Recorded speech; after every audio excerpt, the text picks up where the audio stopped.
morning. I'd like to thank the SCONA 2022 organizers for inviting me to present my research on nasal sprays. My name is Guilherme Garcia. I'm an assistant professor of biomedical engineering in the Joint Department of Biomedical Engineering at Marquette University and the Medical College of Wisconsin. The title of my presentation is The Effect of Nozzle Position on Nasal Spray Penetration Beyond the Nasal Valve.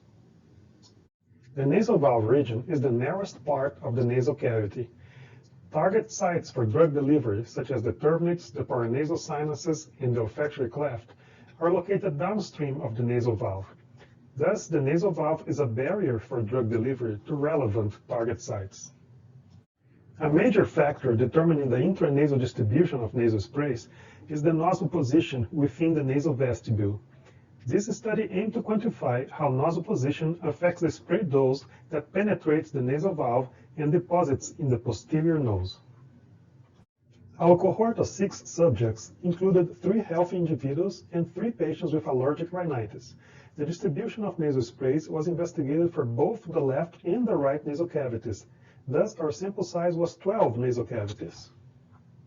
The CFD simulations were performed in ANSYS Fluent 2021 using polyhedral meshes with 5 prism layers.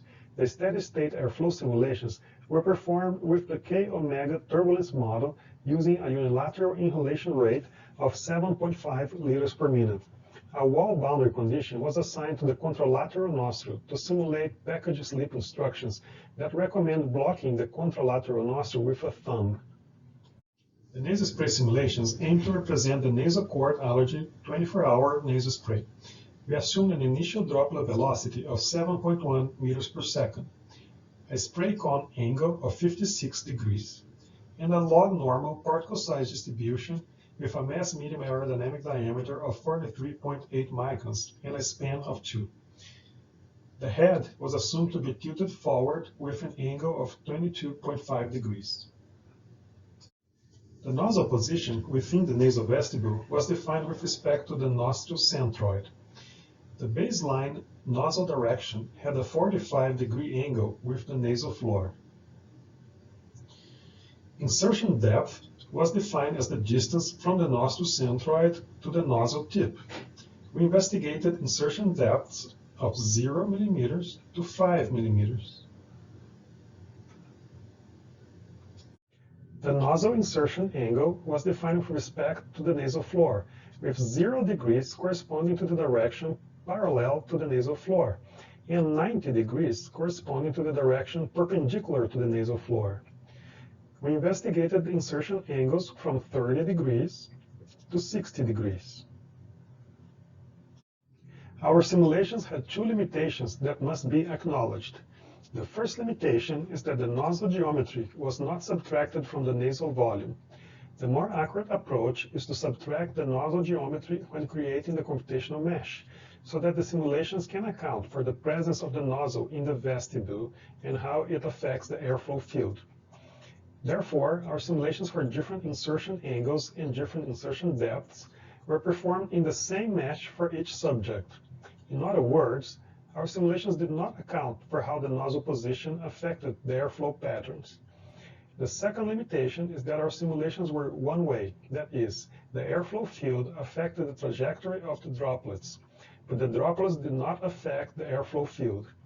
Without these 2 approximations, we would have to recreate the mesh and rerun the airflow simulation for each nozzle position.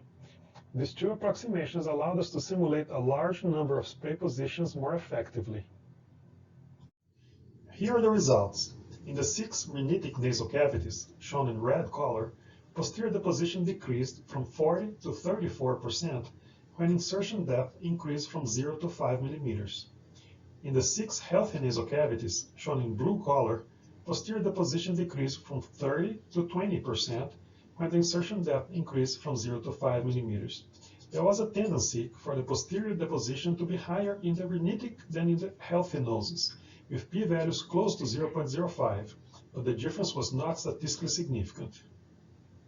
When the results were combined for the entire cohort of 12 nasal cavities, posterior deposition decreased from 35 to 27% when the insertion depth increased from 0 to 5 millimeters.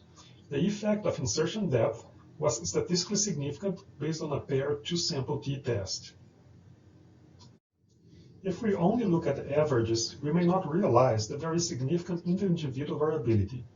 For example, at an insertion depth of 5 mm, posterior deposition ranged from 9% in one healthy model to 59% in one rhinitic model. Greater insertion depth was associated with lower posterior deposition in 10 out of 12 nasal cavities. To better understand the factors behind the inter-individual variability in spray distribution inside the nasal cavity and the factors that determine the effect of nozzle position, we define a spray position factor. We know that particle inertia is a major factor determining the trajectory of micron-sized particles traveling in air. Thus, we consider a finite number of spray directions inside the spray cone. In our simulations, we used 200 spray directions inside the spray cone. For each spray direction I, we computed the distance di from the release point to the nasal wall in a straight line. The spray position factor is the weighted average of these distances di, where the weight wi is the spray mass released in the direction I. We found that the spray position factor decreased with greater insertion depth in all models.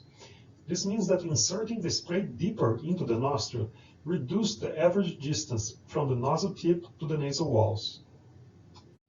We found that posterior deposition had a high correlation with the spray position factor.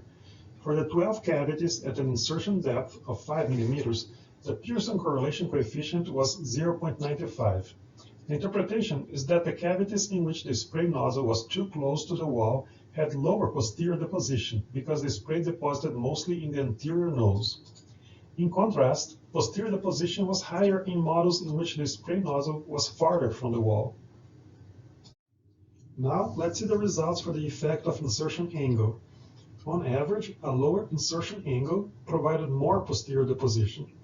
When considering all 12 nasal cavities at an insertion depth of 5 mm, the mean posterior deposition was 33% at an insertion angle of 30 degrees and 17% at an insertion angle of 60 degrees. The effect of insertion angle was statistically significant with a p of 0.01. However, there was substantial inter-individual variability. At an insertion angle of 30 degrees, posterior deposition ranged from 14 to 71%. Furthermore, the effect of insertion angle was variable among subjects. Posterior deposition was maximized by an insertion angle of 30 degrees in 8 cavities, an insertion angle of 45 to 50 degrees in 2 cavities, and an insertion angle of 60 degrees in 2 cavities. The observation that insertion angle had a variable effect on posterior deposition was consistent with the fact that insertion angle also had an inconsistent effect on the spray position factor. Higher insertion angles were associated with a lower spray position factor in some cavities, but a higher spray position factor in other cavities. The correlation between posterior deposition and the spray position factor was also strong for different insertion angles. For example, at an insertion angle of 60 degrees, the Pearson correlation coefficient was 0.99 between posterior deposition and the spray position factor. Here are our conclusions. Particle inertia is a major factor determining spray penetration beyond the nasal valve. Nozzle positions with a greater average distance between the nozzle tip and the nasal walls will have more deposition beyond the nasal valve. Although we did not attempt to aim the nasal spray in a cavity-specific direction, our findings imply that drug delivery to target sites can be maximized by aiming the spray in a patient-specific optimal direction. In most nasal cavities in our study, deposition of nasal sprays beyond the nasal valve was maximized with a small insertion depth and a small insertion angle. Subjects with a narrow nasal valve are expected to have more deposition at the nasal valve and less deposition at relevant target sites. I would like to acknowledge my collaborators, Dr. Jeff Schrader at Applied Research Associates, Dr. Julie Kimball at UNC Chapel Hill, Dr. Bill Bennett at UNC Chapel Hill, Jihong Yu at UNC Chapel Hill, and Dr. Ross Walenga at the FDA. Thank you for your attention.